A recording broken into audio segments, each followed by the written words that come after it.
অষ্টম শ্রেণীর প্রিয় পরীক্ষার্থীদের সহজ সমাধান টিউটোরিয়ালে স্বাগত জানাই। আজ আমি তোমাদের রায় মার্টিনের প্রশ্নবিচিত্রা থেকে তৃতীয় পর্যায়ক্রমিক মূল্যায়নে ইতিহাস বিষয়ে 1 নম্বর ও 2 নম্বর স্কুলের সকল 1 নম্বরের প্রশ্নগুলির সহজ সমাধান করে দিচ্ছি। তোমরা দেখে নাও। 1 নম্বর স্কুলটি দেখো Jalpaiguri government girls high school. প্রথমেই আছে দেখো সঠিক উত্তরটি খুঁজে নিয়ে লেখো। প্রথম প্রশ্নটি দেখো 1793 খ্রিস্টাব্দে জেলাগুলির দেখভাল করার জন্য পুলিশ থানা ব্যবস্থা চালু করেন। উত্তর হয়ে যাবে লর্ড কর্নওয়ালিস। 2 নম্বর প্রশ্নটি দেখে নাও। 1784 খ্রিস্টাব্দে কলকাতায় এশিয়াটিক সোসাইটি প্রতিষ্ঠা করেছিলেন। উত্তর হয়ে যাবে উইলিয়াম জোন্স। 3 নম্বর প্রশ্নটি দেখে নাও। হিন্দু মেলার প্রতিষ্ঠাতা ছিলেন। উত্তর হয়ে যাবে নবগোপাল মিত্র। 4 নম্বর প্রশ্নটি দেখে নাও। বোম্বাই প্রার্থনা সমাজ যে সমাজ সংস্কারে উদ্যোগ নিয়েছিল তাতে নেতৃত্ব দিয়েছিলেন। উত্তর হয়ে যাবে আত্মারাম পাণ্ডুরঙ্গ। এরপরে 5 নম্বর প্রশ্নটি দেখে নাও। 1857 খ্রিস্টাব্দে মে মাসে কোন সেনা ছাউনির সিপাহীরা বিদ্রোহ ঘোষণা করেন? উত্তর হয়ে যাবে মিরাটে। 6 নম্বর প্রশ্নটি দেখে নাও। ভারতের প্রতিষ্ঠিত প্রথম রাজনৈতিক সমিতির নাম হলো। উত্তর হয়ে যাবে বঙ্গভাষা প্রকাশিকা সভা। 7 নম্বর প্রশ্নটি দেখে নাও। মহাত্মা গান্ধী ভারতে প্রথম সত্যাগ্রহ আন্দোলন করেন। উত্তর হয়ে যাবে বিহারের চম্পারণে। পরের প্রশ্নটি দেখে নাও। ভগৎ সিংয়ের ফাঁসি হয়। উত্তর হয়ে যাবে লাহোর ষড়যন্ত্র মামলায়। 9 নম্বর প্রশ্নটি দেখে নাও। ভারতের মুসলিম সমাজের আধুনিকীকরণের অভিযান প্রথম শুরু করেছিলেন। উত্তর হয়ে যাবে স্যার সৈয়দ আহমেদ খান। তারপরের প্রশ্নটি দেখে নাও। ইন্ডিয়ান লীগের প্রতিষ্ঠাতা ছিলেন। উত্তর হয়ে যাবে শিশির কুমার ঘোষ। 11 নম্বর প্রশ্নটি দেখে নাও। সুভাষচন্দ্র বসু কোন ছদ্মনাম নিয়ে ভারত ত্যাগ করেছিলেন? উত্তর হয়ে যাবে মোহাম্মদ জিয়াউদ্দিন। মোস্ট ইম্পর্টেন্ট একটি প্রশ্ন। পরের প্রশ্নটি দেখে নাও। 1945 খ্রিস্টাব্দে মুসলিম লীগ ও কংগ্রেসের মধ্যে সিমলায় যে বৈঠক হয় তাতে সভাপতিত্ব করেন। উত্তর হয়ে যাবে লর্ড ওয়াভেল। এর পরের প্রশ্নটি দেখে নাও। ভারতের কেন্দ্রীয় আইনসভার উচ্চকক্ষকে বলা হয়। উত্তর হয়ে যাবে রাজ্যসভা। মোস্ট ইম্পর্টেন্ট একটি প্রশ্ন। পরের প্রশ্নটি দেখে নাও। ভারতের সংসদীয় শাসন ব্যবস্থায় সাংবিধানিক প্রধান হলেন। উত্তর হয়ে যাবে রাষ্ট্রপতি। পরের প্রশ্নটি দেখে নাও। ভারতীয় সংবিধানের নির্দেশমূলক নীতিগুলি নেওয়া হয়েছে। উত্তর হয়ে যাবে আয়ারল্যান্ডের থেকে। এটিও একটি মোস্ট ইম্পর্টেন্ট প্রশ্ন। এরপরেই আছে দেখো শূন্যস্থান পূরণ করো। প্রথম প্রশ্নটি দেখে নাও। 1867 খ্রিস্টাব্দে উত্তর হয়ে যাবে জেমস রেলেন ভারতের সার্ভেয়ার জেনারেল হিসেবে নিযুক্ত হন। পরের প্রশ্নটি দেখে নাও। হেস্টিংস কলকাতা মাদ্রাসা প্রতিষ্ঠা করে আরবি ও ফার্সি ভাষার উদ্যোগ নিয়েছিলেন। 3 নম্বর প্রশ্নটি দেখে নাও। 1907 খ্রিস্টাব্দে জাতীয় কংগ্রেস সুরাট অধিবেশনে সভাপতি নির্বাচন নিয়ে নরমপন্থী বনাম চরমপন্থী দ্বন্দ্ব চূড়ান্ত রূপ নেয়।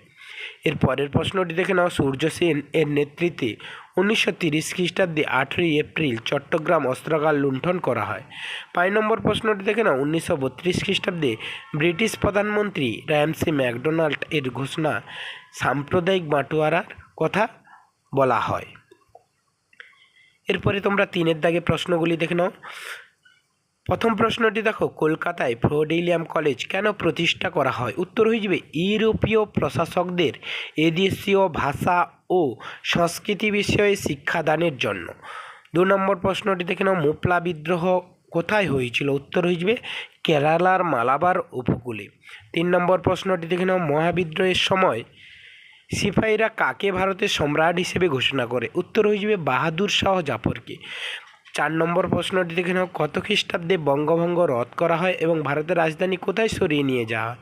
উত্তর হয়ে যাবে 1911 খ্রিস্টাব্দে বঙ্গভঙ্গ রদ হয়, ভারতের রাজধানী দিল্লিতে সরিয়ে নিয়ে যাওয়া হয়। পরের প্রশ্নটি দেখে নাও। অলিন্দ যুদ্ধ কবে হয়েছিল? উত্তর হয়ে যাবে 1930 খ্রিস্টাব্দে 8ই ডিসেম্বর। 6 নম্বর প্রশ্নটি দেখে নাও। কত খ্রিস্টাব্দে সরকারি ভাষা হিসেবে ফার্সির বদলে ইংরেজিকে স্বীকৃতি দেওয়া হয়? উত্তর হয়ে যাবে 1937 খ্রিস্টাব্দে। পরের প্রশ্নটি দেখে নাও। কংগ্রেস খিলাফত স্বরাজ দল কারা তৈরি করেন? উত্তর হয়ে যাবে চিত্তরঞ্জন দাস, মতিলাল নেহেরু। পরের প্রশ্নটি দেখে নাও। ত্রিপুরী কংগ্রেসে গান্ধী মনোনীত প্রার্থী কে ছিলেন? উত্তর হয়ে যাবে পট্টভি সীতারামাইয়া। পরের প্রশ্নটি দেখে নাও। পশ্চিমবঙ্গের রাজ্য আইনসভার ক্ষেত্রে বিধান পরিষদকে বিলুপ্ত করার সিদ্ধান্ত নেওয়া হয় কত সালে? উত্তর হয়ে যাবে 1969 খ্রিস্টাব্দে। 10 নম্বর প্রশ্নটি দেখে নাও। নাগরিকদের মৌলিক কর্তব্য কবে এবং সংবিধানের কততম সংশোধনের মাধ্যমে অন্তর্ভুক্ত করা হয়? উত্তর হয়ে যাবে 2002 খ্রিস্টাব্দে 86তম সংশোধনী দ্বারা। এরপরে তোমরা 2 নম্বর স্কুলের প্রশ্নগুলি দেখে নাও। প্রথমেই আছে দেখো, সঠিক উত্তরটি নির্বাচন করো। প্রথম প্রশ্নটি দেখো, আইন করে সতীদাহ প্রথা নিষিদ্ধ করেছিলেন, উত্তর হয়ে যাবে লর্ড বেন্টিং। 2 নম্বর প্রশ্নটি দেখে নাও, সত্তাশোধক সমাজ প্রতিষ্ঠা করেছিলেন, উত্তর হয়ে যাবে জ্যোতিরাও ফুলে। 3 নম্বর প্রশ্নটি দেখে নাও, এলিজা এম্পের বানানো আইনগুলির বাংলা অনুবাদ করেছিলেন, উত্তর হয়ে যাবে জোনাথন ডানকান। 4 নম্বর প্রশ্নটি দেখে নাও, নরমপন্থী ও চরমপন্থীর আলাদা হয়েছিল কংগ্রেসের সুরাট অধিবেশনে। 5 নম্বর প্রশ্নটি দেখে নাও, 1905 খ্রিস্টাব্দে রাখি বন্ধন উৎসব পালিত হয় 16ই অক্টোবর। পরের প্রশ্নটি দেখে নাও, বিপ্লববাদের জনক বলা হয়, উত্তর হয়ে যাবে বাসুদেব বলবন্ত ফাতকেকে। পরের প্রশ্নটি দেখে নাও, মন্টেগু চেমসফোর্ড ভারত শাসন আইন পাস হয়েছিল, উত্তর হয়ে যাবে 1919 খ্রিস্টাব্দে। এর পরের প্রশ্নটি দেখে নাও, জালিয়ানওয়ালাবাগের হত্যাকাণ্ড ঘটেছিল, উত্তর হয়ে যাবে 1919 সালের 13ই এপ্রিল। 9 নম্বর প্রশ্নটি দেখে নাও, ভগৎ সিং এর ফাঁসি হয়েছিল, উত্তর হয়ে যাবে লাহোর ষড়যন্ত্র মামলায়। 10 নম্বর প্রশ্নটি দেখে নাও, মুসলিম লীগের লাহোর অধিবেশনে সভাপতিত্ব করেন, উত্তর হয়ে যাবে মোহাম্মদ আলী জিন্নাহ। পরের প্রশ্নটি দেখে নাও, কৃষক প্রজাপার্টির নেতা ছিলেন, উত্তর হয়ে যাবে AK ফজলুল হক। এর পরের প্রশ্নটি দেখে নাও, ভারতের স্বাধীনতা আইন পাস হয়, উত্তর হয়ে যাবে 1947 খ্রিস্টাব্দে 18ই জুলাই। পরের প্রশ্নটি দেখে নাও, ভারতের গণপরিষদের স্থায়ী সভাপতি ছিলেন, উত্তর হয়ে যাবে ডক্টর রাজেন্দ্র প্রসাদ। এর পরের প্রশ্নটি দেখে নাও, কেন্দ্রীয় আইনসভার উচ্চকক্ষকে বলা হয়, উত্তর হয়ে যাবে রাজ্যসভা। এর পরের প্রশ্নটি দেখে নাও, গ্রামীণ পঞ্চায়েত ব্যবস্থা সবথেকে উপরের স্তরে রয়েছে, উত্তর হয়ে যাবে জেলা পরিষদ। তোমরা যারা আমার এই চ্যানেলটি সাবস্ক্রাইব করোনি, সাবস্ক্রাইব করে পাশে থাকা বেল আইকনটি প্রেস করে রাখো, এবং যারা পরবর্তী ভিডিওগুলি দেখতে চাও প্লেলিস্টে গিয়ে পরবর্তী ভিডিওগুলি দেখে নাও। এর পরের প্রশ্ন 2-এর দাগে দেখো, এক কথায় উত্তর দাও। প্রথম প্রশ্নটি দেখো, আত্মীয় সভা কে প্রতিষ্ঠা করেন, উত্তর হয়ে যাবে রাজা রামমোহন রায়। 2 নম্বর প্রশ্নটি দেখে নাও, ফরাজি কথার অর্থ, উত্তর হয়ে যাবে ইসলাম নির্দিষ্ট বাধ্যতামূলক কর্তব্য। 3 নম্বর প্রশ্নটি দেখে নাও, অনুশীলন সমিতি কে প্রতিষ্ঠা করেন, উত্তর হয়ে যাবে সতীশচন্দ্র বসু। 4 নম্বর প্রশ্নটি দেখো, অভিনব ভারত কে প্রতিষ্ঠা করেন, উত্তর হয়ে যাবে বিনায়ক দামোদর সাভারকর। রাওলাট আইন কবে পাস হয়, উত্তর হয়ে যাবে 1919 খ্রিস্টাব্দে। কাইজারি হিন্দ কার উপাধি, উত্তর হয়ে যাবে মহাত্মা গান্ধী। পরের প্রশ্নটি দেখে নাও, করেঙ্গে ইয়া মরেঙ্গে উক্তিটি কোন আন্দোলনের সঙ্গে যুক্ত, উত্তর হয়ে যাবে ভারত ছাড়ো আন্দোলনের সঙ্গে যুক্ত। এরপরেই দেখে নাও তোমরা 8 নম্বর প্রশ্নটি দেখো, তাইহোগু বিমান দুর্ঘটনা কবে ঘটেছিল, উত্তর হয়ে যাবে 1945 খ্রিস্টাব্দে 18ই আগস্ট। এর পরের প্রশ্নটি দেখে নাও, আদমশুমারি কি, উত্তর হয়ে যাবে কোনো দেশের বা কোনো নির্দিষ্ট অঞ্চলের মানুষের গণনাকে বলা হয় আদমশুমারি। পরের প্রশ্নটি দেখে নাও, নাও অর নেভার গ্রন্থটি কার লেখা, উত্তর হয়ে যাবে চৌধুরী রহমত আলী। 11 নম্বর প্রশ্নটি দেখে নাও, শেরি বাঙ্গাল কাকে বলা হয়, উত্তর হয়ে যাবে ফজলুল হককে।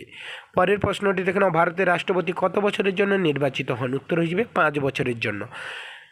পরের প্রশ্নটি দেখে নাও, পৌরসভার সদস্যদের কী বলা হয়, উত্তর হয়ে যাবে কাউন্সিলর। ধন্যবাদ সবাইকে। তোমরা যারা আমার এই চ্যানেলটি সাবস্ক্রাইব করোনি, সাবস্ক্রাইব করে পাশে থাকা বেল আইকনটি প্রেস করে রাখো, যাতে পরবর্তী ভিডিওগুলি পেতে সুবিধা হয়। আর যারা অন্যান্য বিষয়ের ভিডিওগুলি দেখোনি, প্লেলিস্টে গিয়ে অন্যান্য বিষয়ের ভিডিওগুলি পরপর দেখে নেবে।